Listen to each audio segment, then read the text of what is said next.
खाली येऊन रडत बसला आणि मग एक देव आला. देव काय म्हणला त्याला, अरे बाबा तू का रडतोस? महाराज म्हणला माझी कुऱ्हाड पडली म्हणला, आज माझी लेकर बाळ उपाशी आहेत म्हणला, माझं आज सगळं लाकडं तोडून निघायचे बंद झाली म्हणला, घरात माझ्या सगळे उपाशी येते म्हणून मी रडत बसले म्हणला. बरोबर नको म्हणला, मी तुझी कुऱ्हाड कसली ती काढून देतो म्हणला. बर त्याच्या आधी अशा लय कुऱ्हाडी पडल्या होत्या. मग पहिली उडी मारली की पहिली त्यानं जर्मनची कुऱ्हाड काढली. म्हणला ही तुझी आहे का? नव. बर म्हणला. परत दुसरी उडी मारली, त्यानं काढली पितळीची कुऱ्हाड काढली. म्हणला ही आहे का? नव. परत उडी मारली, परत कुऱ्हाड त्यानं काढली सोन्याचीच काढली. ही म्हणला आहे का तुझी? नव. परत उडी मारली पाण्यात, पुन्हा काढली लोखंडाची. म्हणला ही आहे का तुझी?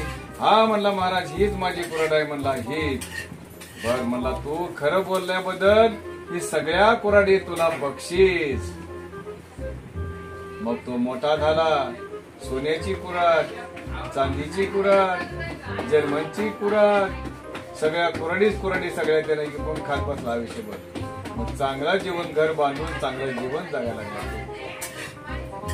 मग त्याला बक्षीस दिलं की काढून त्याला सगळ्या पाण्यातल्या.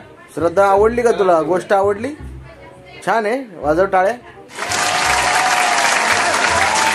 ऐकली श्रद्धाने ऐकली लाकूड तोडायची गोष्ट. धन्यवाद.